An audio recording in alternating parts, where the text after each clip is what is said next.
راشد ولی صاحب، میں آپ کی طرف آ رہا ہوں. میں صرف اسے اسپیسیفکلی بات کرنا چاہ رہا ہوں افغانستان پر. سو افغانستان کی اگر میں بات کروں تو وہاں پہ ٹیررسٹ کیمپس ٹھیک ہے، وہاں پہ ہمیں سب کچھ پتہ ہے، وی نو وی ہیو دا انٹیل کہ وہاں پہ کون کس جگہ بیٹھا ہوا ہے، کیا کر رہا ہے. But at the very same time do you think کہ جیسے جن صاحب کہہ رہے ہیں کہ this is the time that we should hit them hard, اور ان کو ہم we should take them out, اور اس میں کوئی ہمیں لینینسی یہاں پہ اڈاپٹ کرنے کی ضرورت نہیں ہے. We should hit them right away and as soon as possible. You agree with this Brady صاحب؟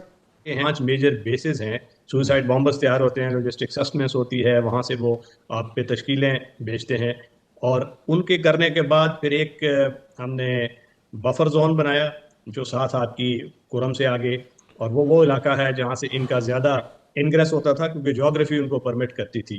تو ہیونگ سیلڈ دوز آبجیکٹیوز، اس کے بعد ہم نے آگے اس کو آپریشنز کو اس کا دائرہ کار وسیع کیا، کیونکہ طالبان رجیم جو تھا وہ کھل کے آپ دہشت گردوں کی سپورٹ میں آ گیا تھا. تو اسٹریٹجک آبجیکٹیو ہمارا یہ تھا کہ ماڈیفائی کریں طالبان رجیم کا بیہیویئر ٹورڈز دہشت گرد. آپریشنل آبجیکٹیو یہ تھا کہ آپ جو ٹیرر کا انفراسٹرکچر ہے اس کو ڈی گریڈ کریں، ان کے جو بیسز ہیں اس کو تباہ کریں، جو ان کے اسلحہ کے ڈپو وغیرہ ہیں اس کو آپ اتنا ڈی گریڈ کر دیں کہ پھر اس کے لیے ان کو دوبارہ اس اسلحے کا یوز جو ہے وہ نہ کر سکیں. اور ٹیکٹیکلی پھر ہم نے اس کے اندر جا کے، ہمارے جو اسپیشل فورسز بھی اس وقت اندر ہیں اور وہ اس تلاش میں سرگرداں ہیں کہ کوئی جو یہ ان کے ہائی ویلیو ٹارگٹس ہیں، نور ولی محسود ہے، حافظ گل بہادر ہے، یہ دیگر لوگ ہیں، تو ان کا بھی کلا کما کیا جائے. اور چونکہ گراؤنڈ انٹیلیجنس اور اس میں ہماری جو انٹیلیجنس بیسڈ آپریشنز سس فرنٹیئر کرتے تھے، اب وہ ٹرانس فرنٹیئر ہو رہا ہے، اور اس کا دائرہ کار وسیع ہوتا جا رہا ہے، اور اس وقت تک اس کو آگے حتمی نتیجے پہ پہنچایا جائے گا جب وہ ان کے ایٹیچیوڈ میں کوئی واضح تبدیلی آئے گی اور وہ راضی ہو جائیں گے کوئی ویریفائیبل گارنٹی دے کے ان سے اپنا ہاتھ اٹھانا، یہ جو دہشت گرد عناصر ہیں ٹی ٹی پی کے. تو یہ ہمارے اسٹریٹجک، آپریشنل اور ٹیکٹیکل اہداف ہیں.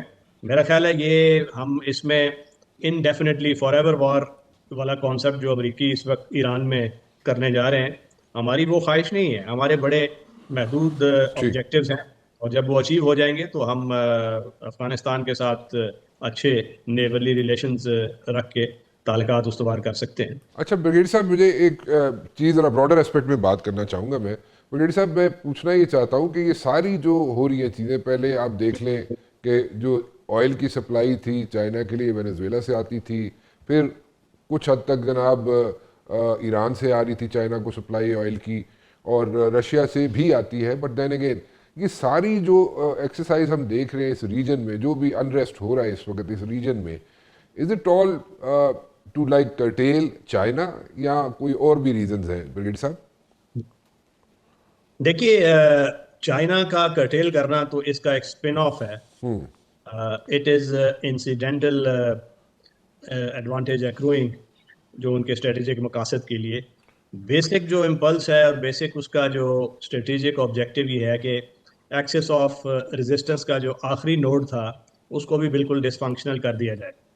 اور یہ چونکہ اہداف کی ایک ابہام ہے امریکہ کو، وہ صرف اسرائیل کی سپورٹ میں ادھر آیا ہوا ہے، اور اسرائیل یہ چاہتا ہے کہ ریجیم چینج ہو، اور اگر ریجیم چینج کرنے میں ناکامی ہو تو پھر کوئی بیلکنائزیشن کی طرف جائیں، جیسے وہ سیرینائزیشن آف ایران کے در پہ ہیں وداؤٹ انڈرسٹینڈنگ دا کانٹیکسٹ اور انوائرمنٹ.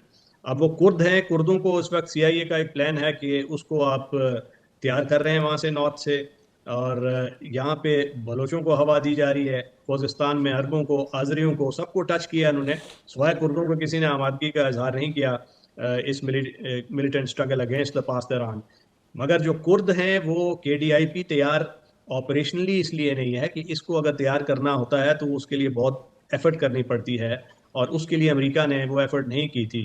اس سے پہلے یہ جنگ میں کود پڑے، اور اب وہ بھی آپشن ان کے پاس نہیں ہے. رہ گئی آپشن ابھی ٹو ڈی گریڈ ایران کا جو یہ بیلسٹک میزائل سسٹم ہے، لیڈرشپ کو ڈی کیپیٹیٹ کرنا، اکنامکلی سکویز کرنا.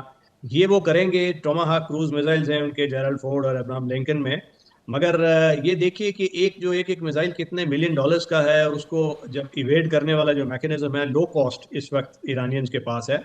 بائیڈو سیٹلائٹ جو کانسٹیلیشن ہے اور ایک اور دوسری ہے جس کو چائنا نے ان کی مدد کے لیے اس وقت دیا ہوا ہے. تو ابھی the only limiting factor was the ballistic missile mobile launchers جو 400 کی تعداد میں تھے, جو پہلی ویو میں 200 انہوں نے ڈسٹروائے کیے اور 200 ان کے پاس رہ گئے.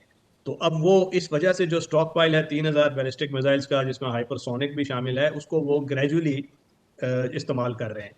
تو ایسا لگ رہا ہے کہ ایرانی ایک طویل جنگ کی تیاری کر رہے ہیں. اور طویل جنگ آپ کو سارے یہ جو ملٹری ہسٹری کے طالب علم ہیں ان کو پتہ ہوگا کہ جب بھی کوئی ایسے میٹرک وارفیئر ہوتی ہے تو پروفیسر ٹافٹ ایرگوین کی ایک تھیری ہے کہ جو جیسے میٹری آف ول, جس کی ول زیادہ ہوتی ہے وہ سکسیسفل ہوتا ہے فریق, اور جو ڈائریکٹ کے بجائے انڈائریکٹ اسٹریٹجی استعمال کرتا ہے وہ کامیاب ہوتا ہے.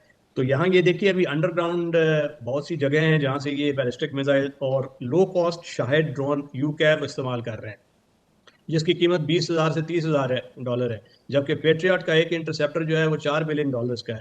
اگر جنگ طول پکڑتی ہے تو پھر وہ نہ یہ اسرائیل کے مفاد میں ہوگا نہ امریکہ, اور ان کے جو سمارٹ میونیشنز ہیں وہ ڈپلیٹ ہو رہے ہیں. جے ڈیم وغیرہ اس کی یہ کمی ان کو ہو جائے گی. اور امریکی صدر جو ہیں وہ انہوں نے انڈسٹریلسٹ کو ایک ایڈریس کیا ہے اور ان سے درخواست کی ہے کہ یہ ریمپ اپ کریں جو سمارٹ میونیشنز ہیں, کیونکہ اگر یہ اس طرح جنگ جاری رہی تو وہ سون ان کا جو ذخیرہ ہے وہ ڈپلیٹ ہو جائے گا, اور اس کے بعد جو پلہ ہے وہ لو کاسٹ فریق جو ہوتا ہے جو کہ ایران ہے اس کا بھاری ہو جائے گا.